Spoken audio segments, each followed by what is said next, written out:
What did that feel like? You got a fair few crowd in here. We're at the O2. It's just days away now. You getting that excitement? Yeah, I'm getting excited. The goosebumps are starting to kick in when I come out to the ring.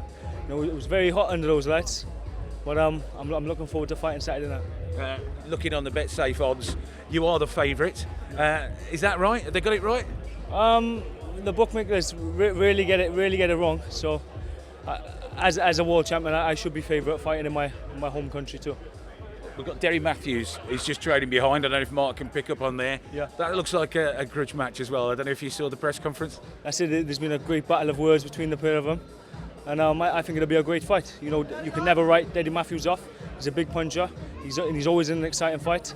And you've got O'Hara Davis. He's up and coming, unbeaten. So it'll be a good spectacle.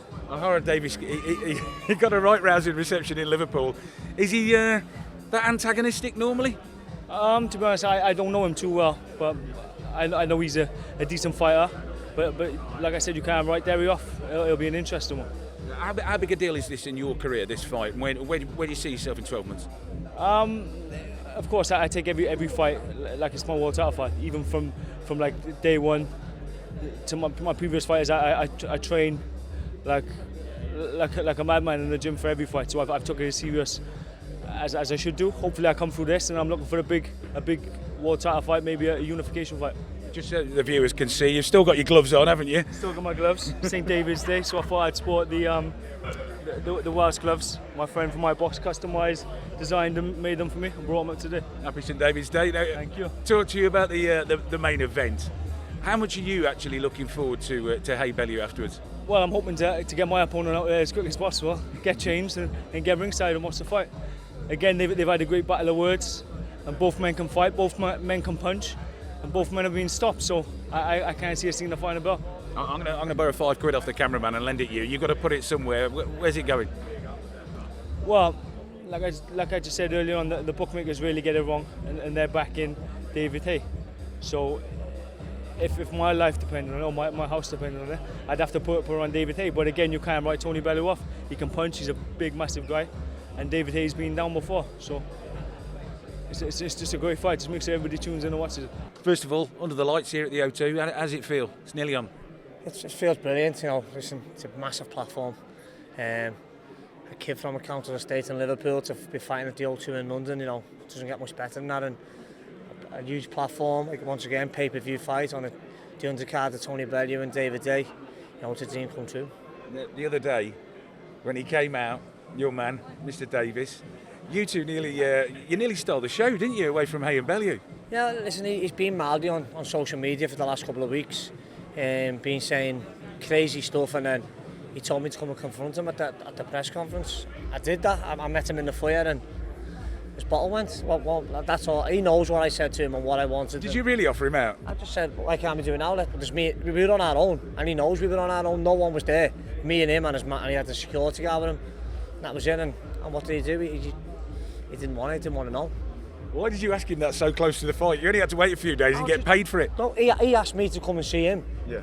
On the social media, he said, "Come, I'll wait to see it at the press conference." So I'm a fighting man, and I'm stick to my word. And I told everyone when I see him, and I went, and you can ask anyone this. I went to press conference on my own, and I pulled him to one side, and so many years he didn't want to know.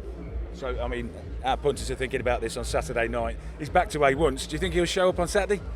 Yeah, he's going to show up. Obviously, he's the champion. But listen, he asked for this fight. I've moved up to his weight. I've come to London to fight him. But he's getting beat. It's simple as that. He's getting beat. He didn't want it in the foyer at the hotel, and believe me, he won't want it on Saturday. Would you, at the end of this, you win this, would you be magnanimous? Would you shake his hand, or would you really not like him that much? I don't like him. I'm not going to shake his hand, no. I mean, as a team, listen, I respect every fighter I get in the ring with. Every fighter who beats me, or any fighter who gets in the ring, I want them to earn big money in boxing. The likes of him, I don't like him as a person. His team around him, Tony Sims and all that, all great people, great Eddie Hearn, all top people. But him, I've got no respect for him at all. I'm going to lend you £5. You got a bet on your fight. Who's your money on? Who do you think? Believe me, you can put more than £5 on it. You can put your house on it. First of all, thoughts on Liverpool, the city? A city that, like I said in a press conference, they've got the best females but the worst boxing fans. The boxing fans don't understand boxing. They got no class about themselves, you know. So it's not a city that I think I would be going back to. Derry Matthews said in the press conference that you on social media, you offered him to fight him before the press conference. He went down to meet you and he said you bottled it. No, what happened? I'll tell you what happened. I went downstairs and I see Derry Matthews there, and he tried to fight me then and there in the corridor. I'm thinking I could fight him now, but then we're gonna get fined by the boxing board. He will get injured and the fight won't happen, and we're not gonna get paid. So I was like, listen, mate, you wanna fight? Let's get paid for it. To fight me, you know. I don't fight for free. I used to fight for free back in my old times. Now I'm a adult. I'm a pro athlete. So I'm gonna act like a pro athlete in and outside of the boxing ring. So I'm like, I'm not gonna fight you right here. When we see each other on March 4th and we're in the ring, that's when the fight will happen. So I never bottled it, but I was the more intelligent human being in that situation.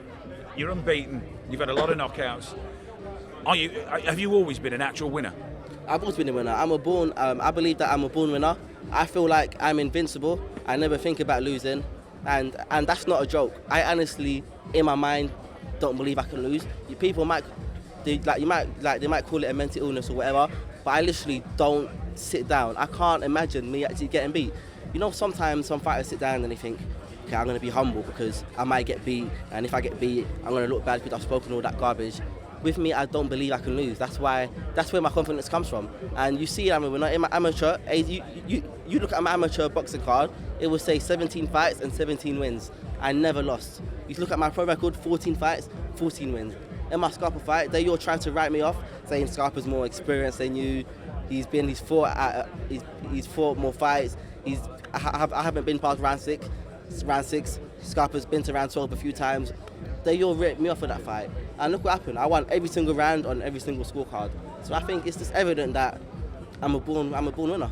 Derry says that you bottled it, and he thinks you're going to bottle it on Saturday night as well. And that'll be your downfall. Like I said, I didn't bottle it. I was a more intelligent human being in that situation. When we meet each other on March 4th in that squared circle, I'm going to win because I'm the most intelligent human being when it comes to the boxing ring. There ain't no one that can outsmart me or no one that can outwork me. What's your message to the people of Liverpool then, if you win? I ain't got a message for them. I don't have a message for them. You know, they're just really hard-headed, and even me getting the win over Derry Matthews is not going to change how they see me. You know, they love their man, even though he's been knocked out 8 times. So, you know, I've got no message for them. Hey, Bellew, the big one. Are you hoping to wrap this up pretty quick and go and watch that? How much are you looking forward to that? Yeah, definitely. I can't wait to see that fight. You know, it's a London v Liverpool thing, so I want my fellow Londoner David Haye to win. I like David Haye. I've always looked up to him from when I was young. So even for me to be sat right beside him at the press conference, it was not an achievement, but it lets me know how far I've come in the small amount of years that I've been in this game. It also lets me know how far I can go. He lost it as well, didn't he? But Tony Bellew seemed to keep his cool. Yeah, you know, Tony Bellew seemed to keep his cool. David Haye might have lost it a bit, but all that matters is that as long as David Haye doesn't lose it, when he gets in that squared circle, that's what that matters. All these antics outside of the ring, it don't matter. It's all about what happens when you get in that ring, and I believe David Haye has it. Tell all our punters that are watching, I'm going to get £5 off Derry Matthews, and you can put it on. Where should the money go for the big one? For the big one? Yeah, for Haye Bellew. Where would you bet your money on? I bet my money on David Haye to win. I love David Haye. I've looked up to him from when I was young, and he's from London like me. So because of that, I believe David Haye will win, and I do want him to win. And if you want to double, would you put your money on you or Derry? If you want to double, put your money on me and put your money on David Haye. 2 victories, 2 Londoners, double your money.